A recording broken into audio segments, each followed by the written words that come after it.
पालन करेंगे, किंतु इनकी मृत्यु सर्पदंश से भी होगी। ज्यों ही ऐसा कहा तो युधिष्ठिर जी को बड़ा दुख हुआ, पांडवों को दुख हुआ। महाराज, आपने सभी बातें बहुत अच्छी बताई, किंतु ये जो बात कह रहे हैं कि सर्पदंश से मृत्यु होगी, तो बोले सर्पदंश से मृत्यु अवश्य होगी, किंतु सुखदेव जी जैसे महामुनि से इनकी मुक्ति भी होगी। ऐसा विचार करके परीक्षित का नामकरण संस्कार हुआ। यहाँ पर भगवान द्वारिका के लिए उद्यत हुए हैं। उससे पूर्व धृतराष्ट्र और गांधारी को विदुर जी समझा बुझाकर अपने साथ जंगल ले गए। भगवान का द्वारिका गमन हुआ। अर्जुन साथ में गए थे। तो एक दिन युधिष्ठिर जी विचार करते हैं कि अर्जुन को गए काफी दिन हो गए, किंतु अर्जुन वापस लौट के नहीं आए। 1 महीना हो गया। इतना तो विचार कर ही रहे थे कि अर्जुन वापस आ गए। लौट कर आए तो अर्जुन का जो चित्त था वो बड़ा अशांत था। चेहरा बड़ा मुख मलिन सा दिखाई पड़ रहा था। युधिष्ठिर ने पूछा, अर्जुन तुम्हारी इस तरह से अवस्था, ऐसा जान पड़ता है कि तुम किसी सहायक की सहायता ना कर सके हो, किसी का धन का हरण तो तुमने नहीं किया, किसी अगम्या के संग तुमने गमन तो नहीं किया, तुम्हारे मुख का तेज ही जान नहीं दिखाई पड़ता। क्या कारण है तुम्हारे मुख के तेज के विहीन होने का? अर्जुन सहमी हुई वाणी में कहते हैं, भैया ये जो आप इतनी सारी बातें कह रहे हैं, इनमें से कोई भी बात नहीं है। बात तो यह है कि हमारे गोविंद इस धराधाम को छोड़ के चले गए हैं। लीला संग्रहण प्रभु की हो गई है और वो अपने निज धाम गौलोक वैकुंठ को पधारे हैं। ज्यों ही पांडवों ने ये सुना कि प्रभु स्वधाम गमन हो गया भगवान का, तो माता कुंती, पांडवों ने तुरंत स्वर्गारोहण की तैयारी कर ली। और माता कुंती तो सुनते ही वहीं पर प्राणांत श्री माता कुंती के हो गए कि इतना सुना कि भगवान स्वधाम को चले गए। प्रभु के इतने बड़े अनन्य प्रेमी 2 ही हुए हैं महाराज, जो भगवान का एक क्षण भी वियोग सहन नहीं कर सके। रामावतार में राजा दशरथ भगवान जब वन गमन की ओर चल दिए, तो यहाँ राजा दशरथ ने अपने प्राणों को अंत कर दिया। और यहाँ पर माता कुंती ने जो भगवान का स्वधाम गमन सुना, तो एक क्षण भी विलंब नहीं किया, तुरंत अपने प्राणों को पंच भौतिक शरीर को ठाकुर जी में लीन कर दिया। पांडवों ने भी स्वर्गारोहण की तैयारी की।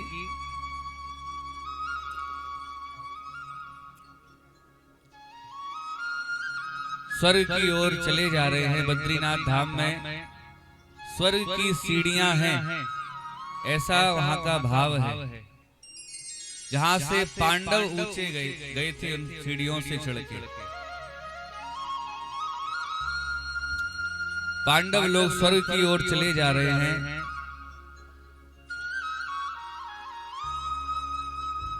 भीष्म का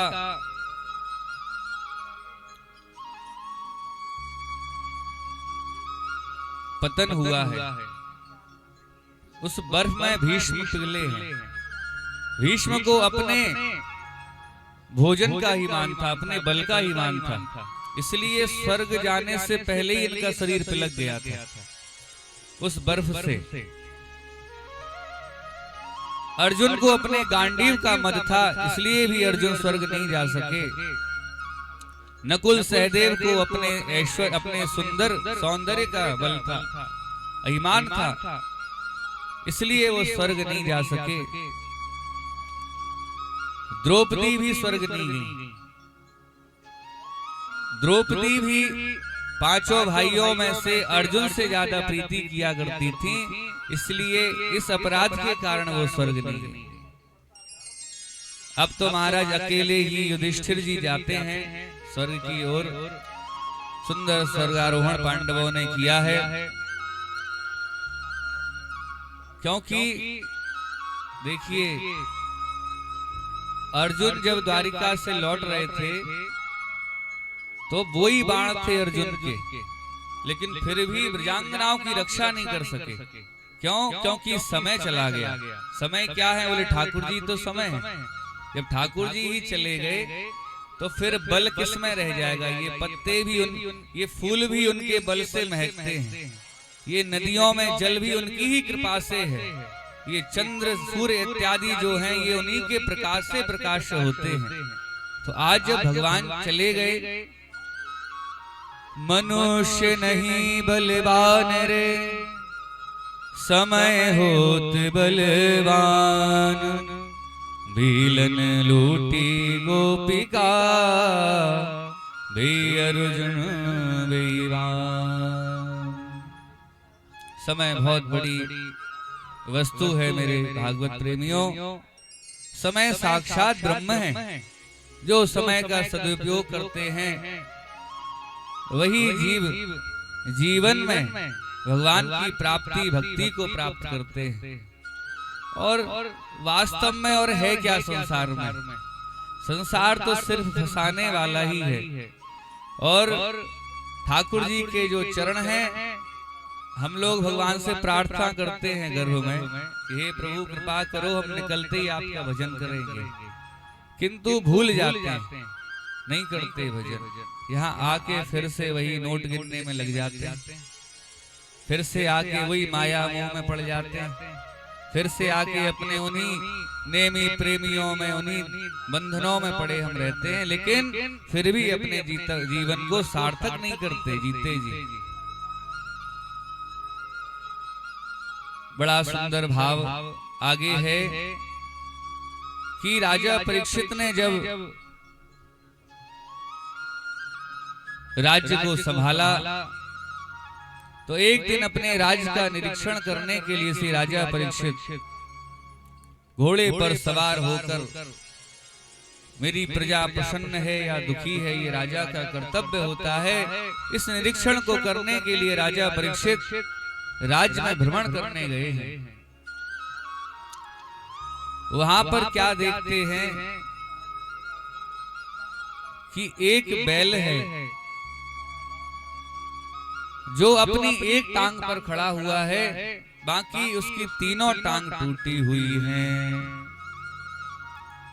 और एक गौ माता खड़ी हुई है जो देखने में लगता है कि कई समय से इन्होंने प्रसाद नहीं पाया, भूसा नहीं पाया, बड़ी दुर्बल लाचार गौ माता खड़ी हुई हैं। और दोनों बैल और गौ माता परस्पर में बात कर रहे हैं कि हमारे प्रभु तो स्वधाम को चले गए हैं, अब तो हमें हमारा कोई और दूसरा रक्षक दिखाई नहीं पड़ता, अब तो ये जो हमारी स्थिति है इसका दोष हम किसको दें? समय को दें, या ये जो व्यक्ति हमारे संग यह कर्म कर रहा है उसको दें, या मैं बैल कहते हैं ये तो सब हमारे प्रारब्ध का ही खेल है। माँ, ये हम अपने दोष किस पर मढ़े? आज हम लोग अपने दोषों को दूसरे पर मढ़ने लग जाते हैं, लेकिन यहाँ बैल और गाय का संवाद देखिए कि बैल क्या कहते हैं कि आज ये जो दशा हो रही है, मेरे 3 पैर नहीं है और दुर्बलता के कारण से मल मूत्र भी उस बैल के प्रवृत्त हो रहे थे, निक्षित हो रहे थे, तो आज ये जो दशा है ये हमारे ही तो प्रारब्ध है। यदि प्रभु हमसे रुष्ट ना होते तो क्यों हमको छोड़ के जाते? ऐसा संवाद दूर से खड़े खड़े श्री राजा परीक्षित देख रहे थे, तो जाते ही सावधान किया है कलयुग को। काला काला पुरुष डंडे से पीट रहा था। सावधान किया, अरे ओ दुष्ट, किस कारण से तू इन दोनों जीवों को मारता है, क्यों पीटता है? छोड़ नहीं तो मैं तुझे अभी इसी क्षण समाप्त कर दूंगा। परीक्षित जी ने ज्यों ही बाण निकाला तो कलियुग तुरंत ही चरणों में आकर गिर गया और कहने लगा, प्रभु मैं जहां जहां जाता हूं मुझे आप ही धनुष बाण लिए दिखाई देते हैं।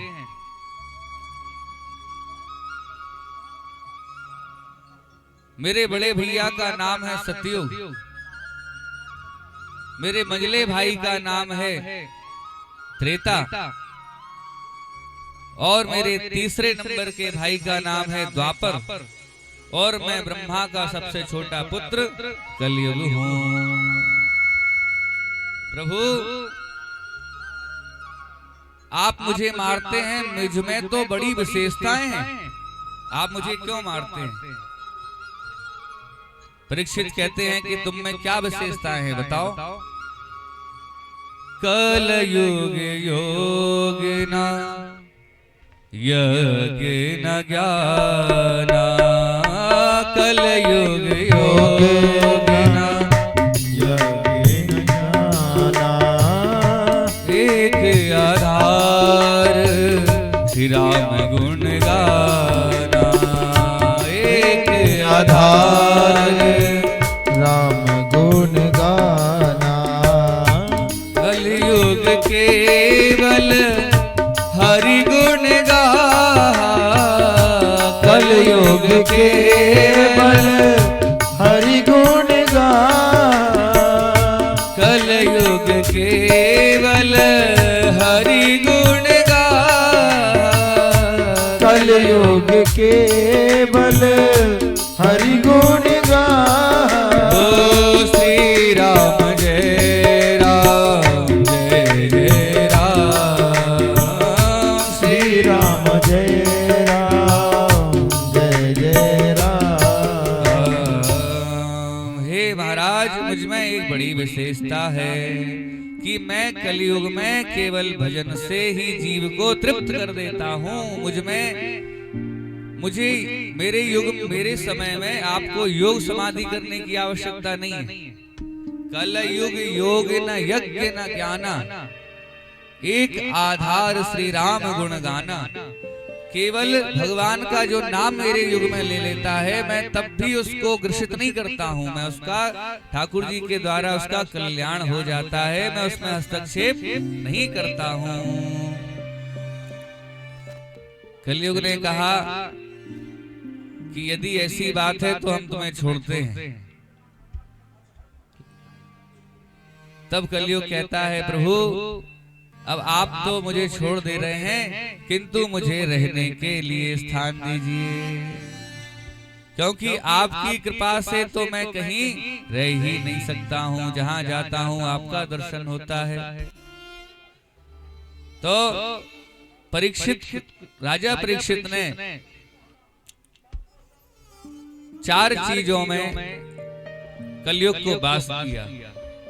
कौन कौन सी? बोले, द्यूतं पानं स्त्रियः सूनः, यत्र धर्मा चतुर्विधः।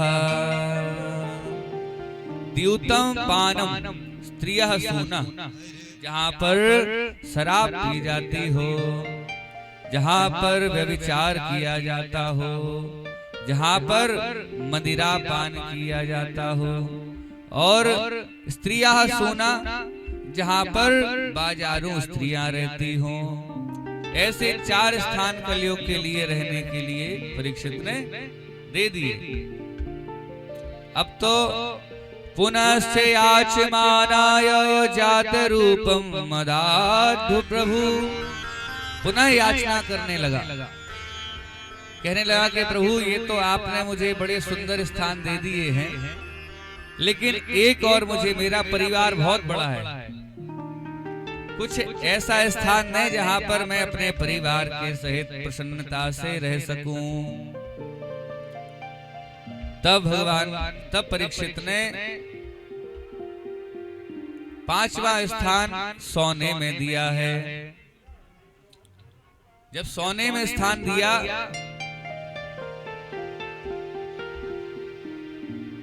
तो आप लोग विचार कर रहे होंगे कि सोने में तो कलयुग रहता है, फिर तो माताएं बहनें हमारी सोना तो खूब धारण करती हैं, कलयुग रहता है तो फिर कैसे धारण करती हैं? जो सोना, भाई धातुओं में भगवान कहते हैं धातु नाम अस्मि कांचनः, धातुओं में सोना मैं हूं। तो जब धातुओं में सोना भगवान है तो फिर कलयुग का प्रवेश कैसे हो सकता है वहां? जो सोना चुराया हुआ होता है, इसलिए तो कहते हैं ना कि सोना मिलना भी बुरा है और सोना खोना भी बुरा है।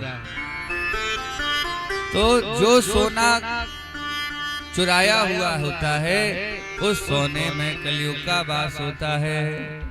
लेकिन जो स्वर्ण भगवान को निवेदित कर दिया जाता है, भगवान को पहना दिया जाता है, तो फिर उससे कलिकाल का प्रभाव हट जाता है। तुम ही निवेदित भोजन करहि, तुम ही निवेदित भोजन करहि, तुम ही निवेदित भोजन करहि, तुम ही निवेदित भोजन करहि। प्रभु प्रसाद तब अवसर ही, प्रभु प्रसाद तब अवसर ही। ओ श्री राम जय राम जय जय राम, श्री राम जय राम जय जय राम। ओ श्री राम जय राम जय जय राम, श्री राम जय राम जय जय राम। जिस सोने का भाव श्री जी को समर्पित कर दिया जाता है उस सोने से कलिकाल का प्रवेश हट जाता है। अब तो महाराज राजा परीक्षित को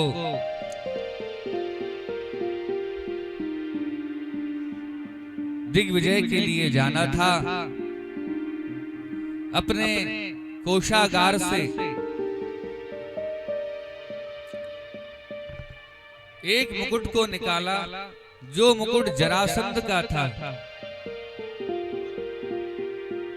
युद्ध में जरासंध मारा गया और उसका मुकुट पांडवों ने अपने पास रख लिया और अपने कोषागार में डाल दिया। आज परीक्षित जी महाराज जो निकले हैं उसी मुकुट को धारण करके निकले, तो कलयुग को मौका मिल गया, धीरे से उस मुकुट में प्रवेश कर गया। अब तो राजा परीक्षित जंगलों में घूमते घूमते घुड़सवारी करते करते एक जगह समीक ऋषि का आश्रम था, वहां पहुंचे हैं। समीक ऋषि के आश्रम में जाके ऋषि से राजा परीक्षित ने प्रार्थना की कि हे महाराज, मैं प्यासा हूं, मुझे जलपान कराइए। कई बार परीक्षित ने ऋषि को जल के लिए आग्रह किया, किंतु ऋषि तो समाधिस्थ थे, भगवान के भजन में खोए हुए थे। परीक्षित की बातें ऋषि के कानों तक नहीं पहुंची। अब तो राजा परीक्षित विचार करने लगे कि ये कोई झूठा साधु है जो ढोंग करता है और इस ढोंग के कारण ही ये मुझे जल पिलाना नहीं चाहता। परीक्षित को क्रोध आया, क्योंकि होनहार बिगड़ गया था ना, चोरी का मुकुट धारण किए हुए थे, इसीलिए आज बुद्धि बिगड़ गई। और ज्यों ही बुद्धि बिगड़ी तो नीचे एक मरा हुआ सर्प पड़ा था, बाण की नोक से उठाकर ऋषि के गले में डाल दिया। और ज्यों ही सर्प डाला और वहां से चल दिए। ये दृश्य उसी आश्रम का एक बालक देख रहा था। उसने जाके समीक ऋषि के पुत्र श्रृंगी से जाकर शिकायत की कि महाराज, आपके पिता की गले में राजा ने मरा हुआ सर्प डाल दिया। जब श्रृंगी ऋषि ने पिता का इस तरह से अपमान सुना तो क्रोध के मारे लाल हो गए। गंडकी नदी में तुरंत ही संकल्प ले लिया कि बोले, जिस राजा ने मेरे पिता के प्रति जो अपराध किया है, यह अपराध क्षमा तुल्य नहीं है। आज से 7वें दिन इसकी मृत्यु हो जाएगी।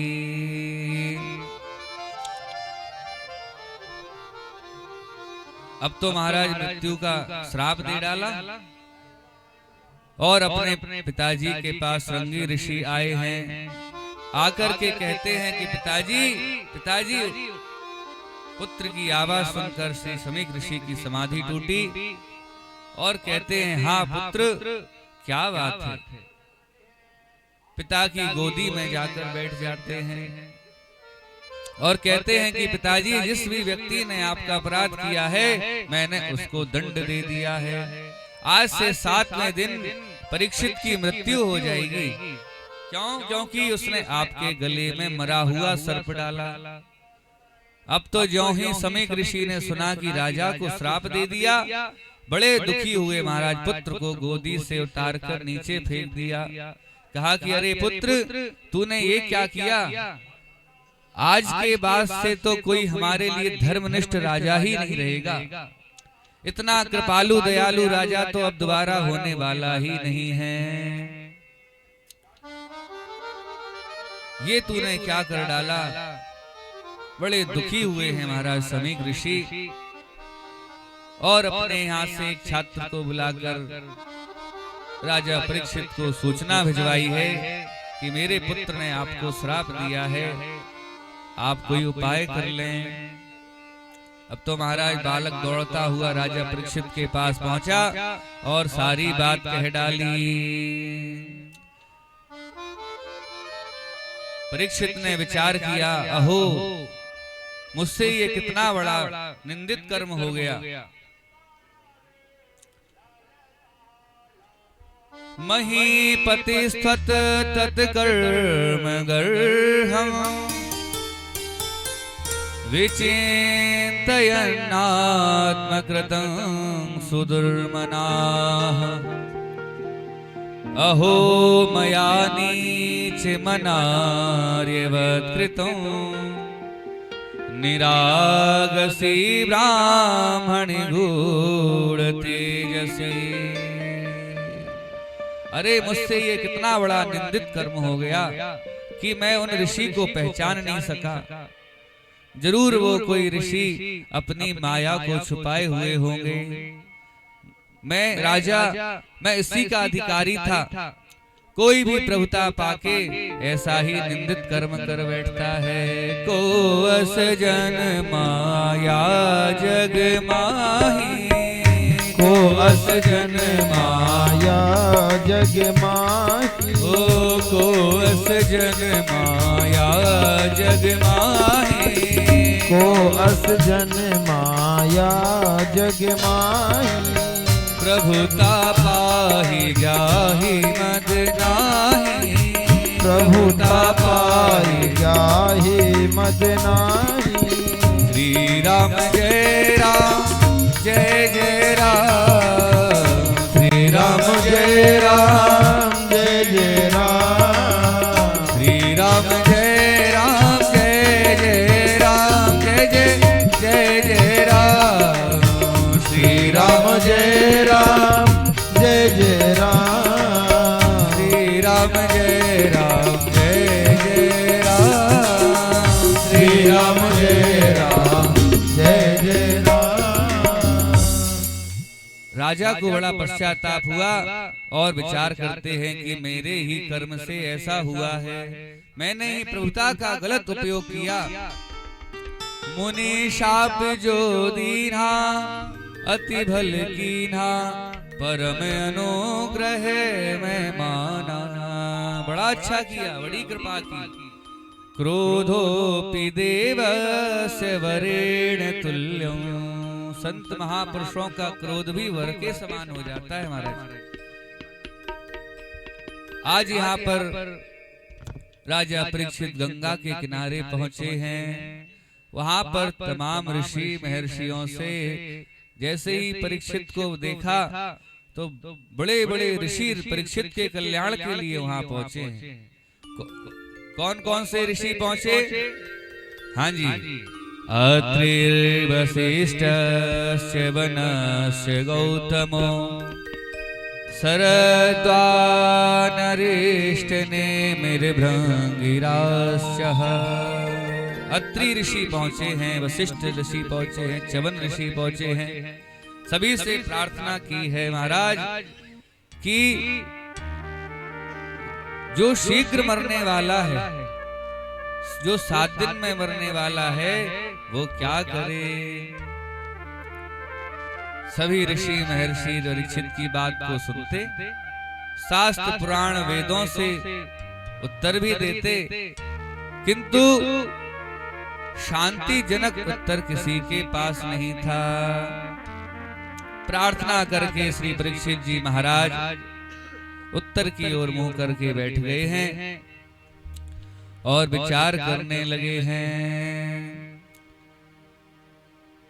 इतने में क्या देखते हैं कि तत्रार्धवद भगवान व्यास पुत्रो अलक्षलिंगो निजलाभ दुष्टो व्रतस्य बालैरवधूत वेशः। क्या देखते हैं कि सामने से श्री सुखदेव जी महाराज चले आ रहे हैं और कैसे हैं? बोले नंग धड़ंग हैं, तंग द्वैष्ट वर्षम। भगवान सुखदेव की अवस्था क्या है? बोले तंग द्वैष्ट, 2 अष्ट मिला के 16 होता है। तंग द्वैष्ट वर्षम, 16 वर्ष की श्री सुखदेव जी महाराज की अवस्था है, जो राजा परीक्षित जी के ऊपर कृपा करने के लिए पधारे हैं। क्योंकि परम भागवत है श्री राजा परीक्षित, तो स्वयं श्री सुखदेव मुनि महाप्रभु वहां पर कृपा करने के लिए पहुंचे हैं। सुकुमार पादों, बड़े सुंदर पैर हैं और अजान बाहु हैं। पैर के हाथ घुटनों से नीचे उनके हाथ हैं, बड़े सुंदर हाथ हैं। अवधूत वेश है, अवधूत वेश में श्री सुखदेव जी महाराज पहुंच रहे हैं। और नेत्र कैसे हैं श्री सुखदेव जी महाराज के कि बड़े गहरे गहरे लंबे लंबे नेत्र हैं और बड़े सुंदर कर्ण हैं। आज व्यास नंदन श्री सुखदेव जी महाराज परीक्षित के ऊपर कृपा करने जा रहे हैं। बोली सुखदेव जी महाराज की जय हो। सुखदेव जी को देखकर गांव के कुछ नन्हे मुन्ने बालक नंगा बाबा आ गया, नंगा बाबा आ गया, ऐसे कह के चिढ़ाने लग गए। अरे ये तो नंगा बाबा है, नंगा बाबा। तो जब ऐसे कहा तो अब उनको तो कोई फर्क ही नहीं पड़ता, वो तो परमहंस हैं, कुछ भी कहते रहे आप।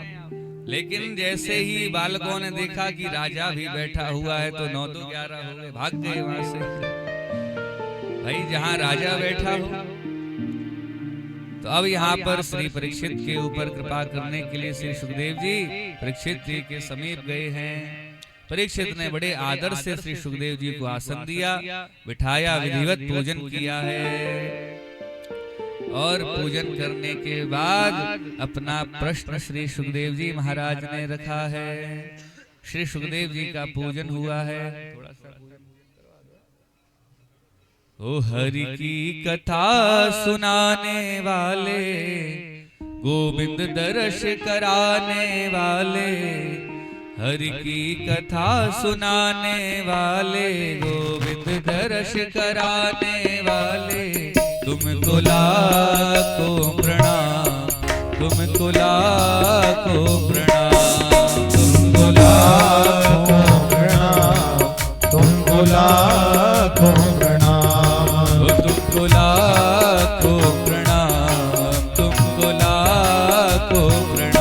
तुमको लाखों